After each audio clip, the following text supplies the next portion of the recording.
ओम शांति। आप सब भाई और बहनों को आज की मुरली है 6/9/2024। मीठे बच्चे, तुम्हारी ये पढ़ाई सोर्स ऑफ इनकम है। इस पढ़ाई से एक के जन्मों के लिए कमाई का प्रबंध हो जाता है। ऐसी कोई पढ़ाई सारे कल्प में एक ही बार मिलती है, अभी नहीं तो कभी नहीं। तो इस पढ़ाई पर हमें अटेंशन देना है, क्योंकि ये पढ़ाई सोर्स ऑफ इनकम है, वो भी एक जन्म नहीं 21 जन्म।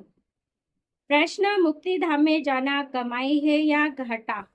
उत्तर, भक्तों के लिए भी कमाई है, क्योंकि आधा कल्प से शांति शांति मांगते आए हैं। बहुत मेहनत के बाद भी शांति नहीं मिली। अब आप द्वारा शांति मिलती है, अर्थात मुक्ति धाम में जाते हैं, तो ये भी आधा कल्प की मेहनत का फल हुआ। इसीलिए इसे भी कमाई कहेंगे, घाटा नहीं। तुम बच्चे तो जीवन मुक्ति में जाने का पुरुषार्थ करते हो। जीवन मुक्ति अर्थात सत्युग। तुम्हारे बुद्धि में अभी सारे वर्ल्ड की हिस्ट्री जागृति नाच रही। ओम शांति। मीठे मीठे रूहानी बच्चों को रूहानी बाप ने ये तो समझाया है कि रूह ही सब कुछ समझती है। इस समय तुम बच्चों को रूहानी दुनिया में बाप ले जाते हैं। उनको कहा जाता रूहानी देवी दुनिया, इसको कहा जाता जिस्मानी दुनिया, मनुष्य की दुनिया। बच्चे समझते देवी दुनिया थी, वह देवी मनुष्य की पवित्र दुनिया थी। अभी मनुष्य अपवित्र है, इसलिए उन देवताओं का गायन पूजन करते हैं। ये स्मृति की बरोबर पहले झाड़ में एक ही धर्म होगा, विराट रूप में झाड़ पर भी समझाना है। ये झाड़ का बीज रूप ऊपर में है, झाड़ का बीज है बाप, फिर जैसा बीज वैसा फल अर्थात पत्ते निकलते हैं। ये भी वंडर है ना, कितनी छोटी चीज कितना फल देती है, कितना उनका रूप बदलता जाता है। इस मनुष्य सृष्टि रूपी झाड़ को कोई नहीं जानता। इसको कहा जाता है कल्प वृक्ष।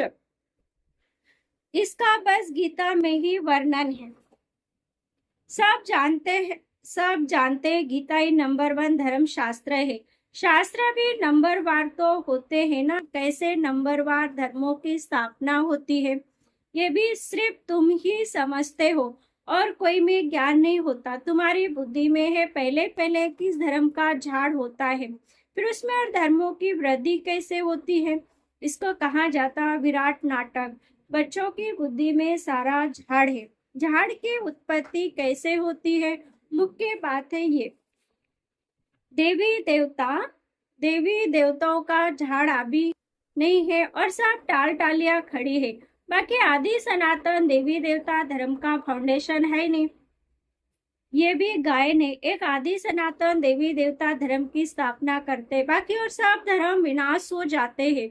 अभी तुम जानते कितना छोटा सा देवी झाड़ होगा, फिर और सब इतने धर्म होंगे नहीं। झाड़ पहले छोटा होता फिर बड़ा होता है, बढ़ते बढ़ते अभी कितना बड़ा हो गया है। अभी इनकी आयु पूरी होती है। इनसे बनट्री का मिसाल बहुत अच्छा समझाते हैं।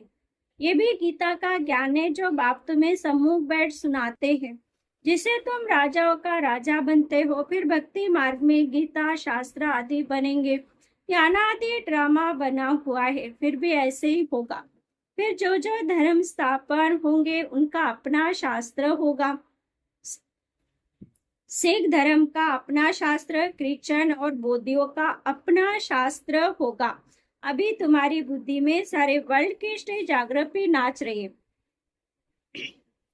बुद्धि ज्ञान डांस कर रही है। तुम सारे झाड़ को जान गए हो, कैसे कैसे धर्म आते, कैसे वृद्धि को पाते हैं। फिर अपना एक धर्म स्थापन होता है, बाकी खलास हो जाते हैं। यानी एक धर्म होता है तो अनेक धर्म खत्म होते हैं। गाते भी है ना, ज्ञान सूर्य प्रगटा अज्ञान अंधेरा विनाश। अभी बिल्कुल अंधेरा है ना, कितने ढेर मनुष्य है, फिर ये इतने सब होंगे नहीं। इन लक्ष्मी नारायण के राज्य में थे नहीं, फिर एक धर्म स्थापन होना ही है। ये नॉलेज बाप भी आकर सुनाते हैं। तुम बच्चे कमाई के लिए कितने नॉलेज आकर पढ़ते हो। बाप टीचर बनकर आते हैं तो आधा कल्प तुम्हारी कमाई का प्रबंध हो जाता है। तुम बहुत धनवान बन जाते हो। तुम जानते हो, अभी हम पढ़ रहे हैं ये अविनाशी ज्ञान रत्नों की पढ़ाई। भक्ति को अविनाशी ज्ञान रत्न नहीं कहेंगे। भक्ति में मनुष्य जो कुछ पढ़ते हैं उनसे घाटा ही होता है, रत्न नहीं बनते। ज्ञान रत्नों का सागर एक बाप को ही कहा जाता है। बाकी वह है भक्ति, उसमें कोई भी ऑब्जेक्ट है नहीं, कमाई है नहीं। कमाई के लिए तो स्कूल में पढ़ते हैं, फिर भक्ति करने के लिए गुरु के पास जाते हैं। कोई जवानी में गुरु करते, कोई बुढ़ापे में गुरु करते हैं, कोई छोटेपन में संन्यास ले लेते हैं। कुंभ के मेले पर कितने ढेर आते हैं, सत्य में तो ये कुछ भी नहीं होगा। तुम बच्चों की स्मृति में सब बातें आ गई है। रचता रचना के आदि मध्य अंत को तुम जान गए हो। उन्होंने तो कल्पना ही बड़ी कर दी है, ईश्वर सर्वव्यापी कर दिया है। ज्ञान का पता नहीं, बाप आकर अज्ञान इनसे सुजाग करते हैं। अभी तुमको ज्ञान की धारणा होती जाती है, बैटरी भरती जाती। ज्ञान से कमाई, भक्ति से घाटा। टाइम पर जब घाटे का समय पूरा होता है तो फिर बाप कमाई कराने आते हैं। मुक्ति में जाना वह भी कमाई है। शांति तो सब मांगते रहते हैं, शांति देवा करने से बुद्धि बाप तरफ चली जाते हैं। कहते हैं विश्व में शांति हो, परंतु वह कैसे होगी ये किसको भी पता नहीं। शांति धाम सुख धाम अलग होते हैं, ये भी नहीं जानते। जो पहला नंबर है उनको भी कुछ पता नहीं था, अभी तुमको सारी नॉलेज है। तुम जानते हो हम इस कर्म क्षेत्र पर कर्म का पाठ बजाने आए हैं। कहाँ से आए हैं? ब्रह्मलोक से, यानी मूल वतन परम धाम से। निराकारी दुनिया से आए हैं इस आकारी दुनिया में पाठ बजाने। हम आत्मा दूसरी जगह की रहने वाली है। यहाँ ये 5 तत्व का शरीर रहता है। शरीर है तब हम बोल सकते हैं, हम चैतन्य पाठधारी है।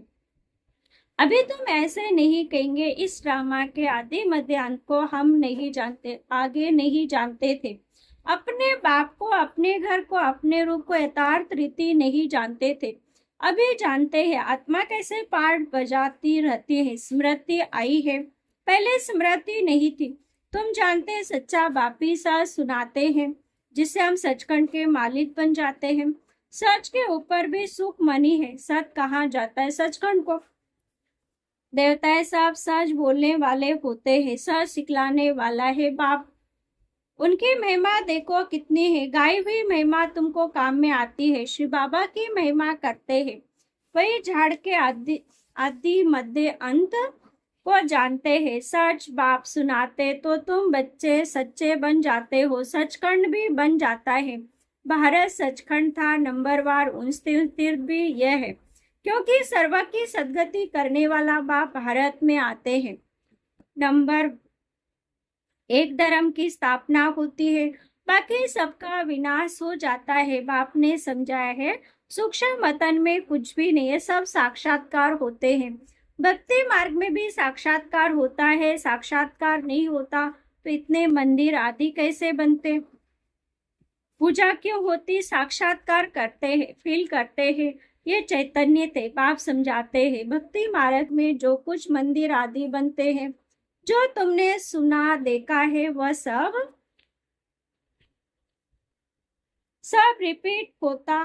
रिपीट होगा, चक्र फिरता रहेगा। ज्ञान और भक्ति का खेल बना हुआ है, हमेशा कहते हैं ज्ञान भक्ति वैराग्य, परंतु डिटेल कुछ नहीं जानते। बाप बैठ समझाते हैं ज्ञान है दिन, भक्ति रात, वैराग्य रात, फिर दिन होता है। भक्ति में दुख, इसलिए उसका वैराग्य। सुख का तो वैराग्य नहीं कहेंगे। संन्यास आदि भी दुख के कारण लेते हैं, समझते पवित्रता में सुख है, इसलिए स्त्री को त्याग चले जाते हैं। आजकल तो धनवान भी बन गए, क्योंकि संपत्ति बिगड़ तो सुख मिल न सके। माया वार कर जंगल से फिर शहर में ले आती है। विवेकानंद और रामकृष्ण भी 2 बड़े सन्यासी होकर गए। दोनों ही पुस्तकें हैं। पुस्तक सन्यास की ताकत रामकृष्ण में थी, बाकी भक्ति का समझाना करना वो विवेकानंद का था। दोनों की पुस्तकें हैं। पुस्तक जब लिखते तो एकाग्रचित हो बैठ लिखते हैं। रामकृष्ण जब अपनी बायोग्राफी बैठ लिखते थे तो शिष्य को भी कहा तुम जाकर दूर बैठो। था बहुत तीखा कड़ा सन्यासी, नाम भी बहुत है। बाप ऐसे नहीं कहते कि स्त्री को माँ को, बाप तो कहते उनको भी आत्मा समझो। आत्माएं तो सब भाई भाई है। सन्यासी की बात अलग है। उसने स्त्री को माँ समझा, माँ की बड़ाई की। ये ज्ञान का रास्ता है। वैराग्य की बात अलग है। वैराग्य में अगर स्त्री को माँ समझा, माता अक्षर में क्रिमिनल आई नहीं होगी, यानी बुरी दृष्टि नहीं होगी। बहन में भी क्रिमिनल दृष्टि जा सकती है। माता में कभी खराब ख्याल नहीं जाएंगे। बाप की बच्ची में भी क्रिमिनल दृष्टि जा सकती है। माँ में कभी नहीं जाएंगे। सन्यासी स्त्री को माँ समझने लगा। उनके लिए ऐसे नहीं कहते कि दुनिया कैसे चलेगी, पैदाइश कैसे होगी। वह तो एक को वैराग्य आया, माँ का दिया। उनकी महिमा देखो कितनी है। यहाँ बहन भाई कहने से भी बहुतों की दृष्टि जाती है। इसलिए बाबा कहते हैं भाई भाई समझो, मैं भी आत्मा आप भी आत्मा। यह है ज्ञान की बात। वह है एक बात। यहाँ तो प्रजापिता ब्रह्मा की संतान ढेर भाई बहन है ना। बाप बेट सब बातें समझाते हैं। ये भी तो शास्त्र आदि पढ़ा हुआ है। वह धर्म ही अलग है। निवृत्त मार्ग सिर्फ पुरुष के लिए है। वह है हद का वैराग्य। तुमको तो सारी बेहित की दुनिया से वैराग्य। सिर्फ पुरुषों संगम परी बाप आकर तुम्हें बेहित की बातें समझाते हैं। अभी इस पुरानी दुनिया से वैराग्य करना है। ये बहुत पति छीची दुनिया है। यहाँ शरीर पावन हो न सके, फिर भी अपवित्र रहता है। जब तक कर्मातीत अवस्था हो, सोने में खाद पड़ती है तो जेवर में भी खाद वाला बनता है। खाद निकल जाए तो जेवर भी सच्चा बनेगा। इन लक्ष्मी नारायण के आत्मा और शरीर दोनों सतो प्रधान है। तुम्हारी आत्मा और शरीर दोनों ही तमो प्रधान काले हैं। आत्मा काम चित्ता पर बैठ काली बन गई है। बाप कहते फिर हम आकर सावरे से गोरा बनते हैं। ये ज्ञान की राखी, ये ज्ञान की सारी बात है। बाकी पानी आदि की बात नहीं। सब काम चिता पर बैठ पतित बने हैं। इसलिए राखी बंधवाई जाती है कि पावन बनने की प्रतिज्ञा होती है। बाप कहते हैं हम आत्माओं से बात करते। मैं आत्माओं का बाप हूँ जिसको तुम याद करते आए हो। बाबा आओ, हमको सुखधाम ले चलो, दुख दुख हरो। कलयुग में होते हैं अपार दुख। बाप समझाते तुम कामचिता पर बैठ काले तमो प्रधान हो गए हो। अब मैं आया हूँ कामचिता से उतार ज्ञान चिता पर बिठाने के लिए। अब पवित्र बन स्वर्ग में चलना है। बाप को याद करना है। बाप कशिश करते हैं। बाप के पास युगल आते हैं। एक को कशिश होती है, दूसरे को नहीं, क्योंकि अपना अपना निश्चय।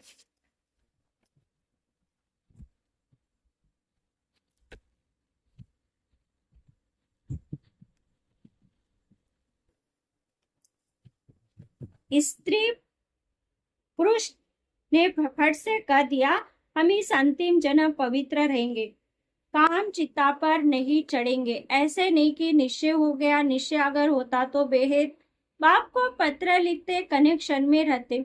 सुना है पवित्र रहते हैं, अपने धंधे आदि में मस्त रहते हैं। बाप की आदि काय। ऐसे बाप को तो बहुत याद करना चाहिए। स्त्री पुरुष का आपस में कितना प्यार होता है, पति को कितना याद करती है। बेहद के बाप को तो सबसे जास्ती याद करना चाहिए। गायन भी है ना, प्यार करो चाहे ठुकराओ, हम हाथ कभी नहीं छोड़ेंगे। ऐसे नहीं यहाँ आकर रहना है।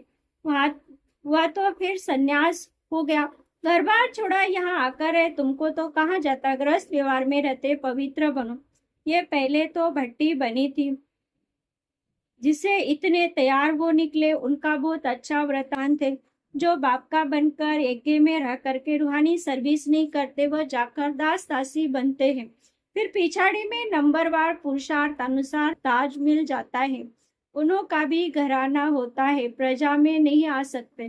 कोई बाहर का आए अंदर वाला नहीं बन सकता। वल्लभचारी बाहर वालों को कभी अंदर आने नहीं देते। ये सब समझने की बातें हैं। ज्ञान है सेकंड का। फिर बाप को ज्ञान का सागर क्यों कहा जाता है? समझाते रहते हैं, पिछाड़ी तक समझाते रहेंगे। जब राजधानी स्थापन हो जाएंगी, तुम कर्मातीत अवस्था में आ जाएंगे, फिर ज्ञान पूरा हो जाएगा। सेकंड की बात है, परंतु फिर समझाना पड़ता है। हद के बाप से हद का वर्षा, बेहेद का बाप विश्व का मालिक बना देते हैं। तुम सुखधाम में जाएंगे तो बाकी सब शांति धाम चले जाएंगे। वहां तो है ही सुख ही सुख। यहाँ तो खात्री है, पाप आए हैं, हम नई दुनिया के मालिक बन रहे हैं, यानी निश्चय है। राजों की पढ़ाई से अच्छा मीठे मीठे सिकलेदी बच्चों प्रति माता पिता बाप दादा का याद प्यार और गुड मॉर्निंग। रूहानी बाप की रूहानी बच्चों को नमस्ते। हम रूहानी बच्चों की रूहानी माता पिता बाप दादा को याद प्यार गुड मॉर्निंग और नमस्ते नमस्ते नमस्ते। धारणा के लिए मुख्य सार पहला पॉइंट है, इस पति चीची दुनिया से बेहद का वैराग्य रख आत्मा को पावन बनाने का पूरा पूरा पुरुषार्थ करना है, एक बाप की कसीस में रहना है। दूसरा, ज्ञान की धारणा से अपनी बैटरी भरनी है, ज्ञान रत्नों से स्वयं को धनवान बनाना है। अभी कमाई का समय, इसलिए घाटे से बचना है। वरदान, ज्ञान रत्नों को धारण कर व्यर्थ को समाप्त करने वाले होली हंस भव। होली हंस की दो विशेषता है, एक ज्ञान रत्न चुगना, दूसरा निर्णय शक्ति द्वारा दूध और पानी को अलग करना। दूध और पानी का अर्थ है समर्थ और व्यर्थ का निर्णय। व्यर्थ को पानी के समान कहते हैं और समर्थ को दूध समान। तो व्यर्थ को समाप्त करना अर्थात होली हंस बनना है। हर समय बुद्धि में ज्ञान रत्न चलते रहे, मनन चलता रहे तो रत्नों से भरपूर हो जाएंगे। स्लोगन है, सदा अपने श्रेष्ठ पोजीशन में स्थित रह, अपोजिशन को समाप्त करने वाले विजयी रतन। श्रेष्ठ पोजीशन है, हमें कल्प कल्प के विजयी रतन है, माया जीत है, इसी स्मृति में रहना है तो विजयी निश्चिंत है, तो फिर बेफिक्र बादशाह भी है। ओम शांति।